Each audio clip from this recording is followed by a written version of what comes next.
everybody, and welcome to another episode of Chaotically Caffeinated. I am here with my lovely friend and creative partner for a lot of other projects that I do, Finn Archer. And today we are going to learn how to siphon brew your coffee.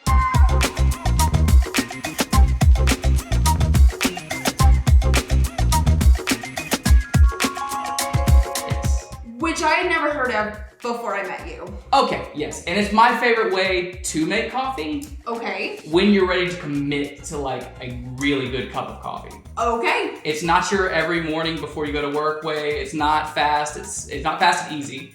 It'll take about 10-ish minutes start to finish. But it's one of those that you have to pay attention. Got it. So it doesn't only just make a delicious cup of coffee, you actually have to watch it, and it kind of puts on a show. So if you want to impress somebody, learn how to do siphon brew and invite them over for coffee and wow them with your mad scientist skills. Finn here loves Labyrinth. Yeah, he does. And the wonderful people at Geek Coffee have this limited edition Labyrinth coffee. And it's so good. It's a Colombian medium dark roast with notes of rich chocolate, hazelnut, and ends with a soft, crisp citrus fruit finish.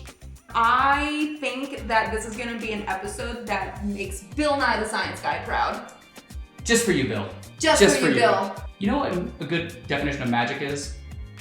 Science that we haven't figured out yet. So science is all magic that we've already figured out. Interesting. Here's how it goes.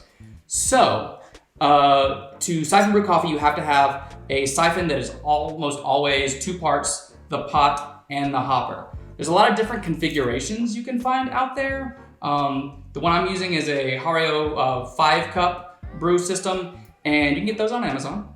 Good old trusty Amazon. Good old trusty Amazon. But what we're going to do is I'm going to be using a open flame butane burner and a metal filter in mine. If you talk to anyone who does siphon brewing, they will all have opinions on what's the best way to do it. That's not what this video is about. Nope. This video is about how Finn does it. Yes. And Finn uses a metal filter and a butane burner. So what you first want to do is you're going to want to get your filter set in the hopper so that will create a nice little seal right here. Because again, this is a vacuum process. Okay. If you have any leaks, the vacuum is not going to work. That's fair. So we set this right in here, and we're going to go ahead and set the hopper, but we're not going to seal up the vacuum chamber just yet. We're going to get it ready to, but before we do that, we need to actually get the water boiling. And so what you want to do is you want to get the heat to play a little bit with you, and make sure you get the flame just touching the bottom of that pot. And once you get the water boiling, it's going to create, obviously, water vapor, which is going to try to expand and escape. That's when I'm going to seal this around the hopper. Got it. Because when the water vapor tries to expand and escape, we're going to trap it in this hopper and not let it go nowhere. With the grounds of this coffee, you don't need them to be super fine. My coffee grinder has settings from 0 to 9. I put it at an 8, which is more coarse, where the lower numbers are more fine. Rule of thumb with almost all brewing methods is about a tablespoon to 2 tablespoons per cup of coffee. We're probably averaging about 2.5 tablespoons per cup. I'm okay with that. And as long as everyone's fine with a strong cup, that's what we're gonna do. Because now that we're getting some bubbles, I'm gonna try to get a rolling boil out of it. And as soon as we get that, I can drop the hopper. All right, so now we've got this nice boil going on right here. So now is the time we're gonna drop the hopper. And I'm gonna turn down the heat just a little bit. But now we're gonna start to see the water rising up out of the pot. There's bubbles. There are bubbles. I'm a child, I'm so sorry. My bubbles. All right. Oh! So yeah, all of the water is gonna be evaporating out of the pot. It's gonna be rising into the hopper, and as soon as it gets in the hopper, it's not really boiling anymore, or it's not water vapor so much anymore. It's gonna cool down and recondense because the pressure is much higher down here than it is up here. And when the pressure is high, the boiling point of water actually can drop.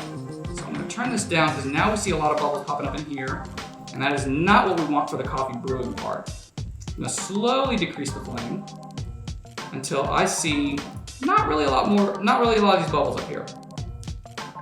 Because I want really hot, nearly boiling water up here, but I don't want straight up boiling water up here.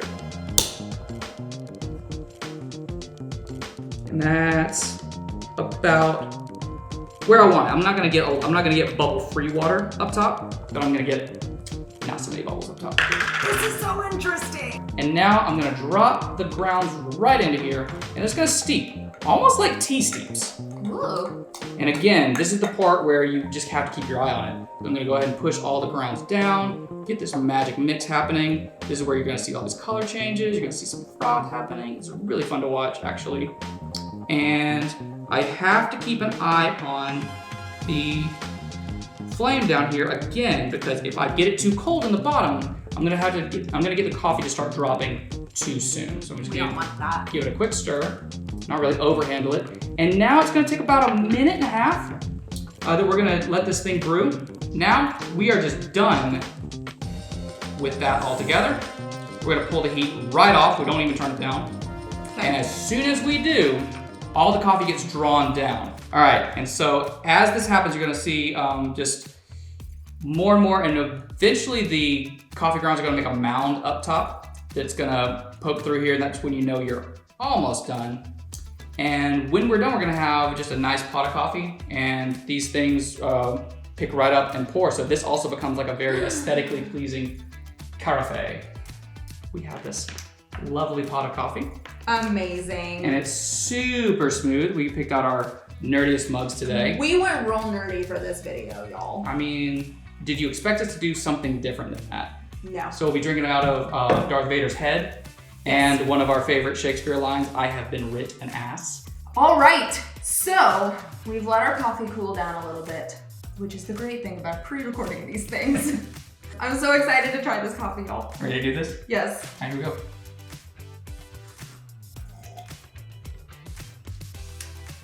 Oh my God. And that's why we do it. Oh my God. That is so good. It's got like... It's very rich. Well, it's but like, not like the coffee butter. And it's like a complex flavor. Yeah. Like it's not just straight up like bitter. It's also not straight up acidic. No. It's kind of got a balance of those feels. It feels very like hearty. What struck me the first time I did it is it tastes like it should be thick. It is not thick. Like it's not. It's very. But it tastes like it should be. Exactly. Like it tastes like it should be like more of a a thicker texture, more of a syrupy texture. But anyways, y'all, thank you so much for joining us for another episode of Chaotically Caffeinated. I'm BabstheBat. I'm Finn Archer. And we will see you next time. Make sure that you hit that subscribe button and the little notification thing. That way you never miss a video, because we release videos every Wednesday. So we will see you next time.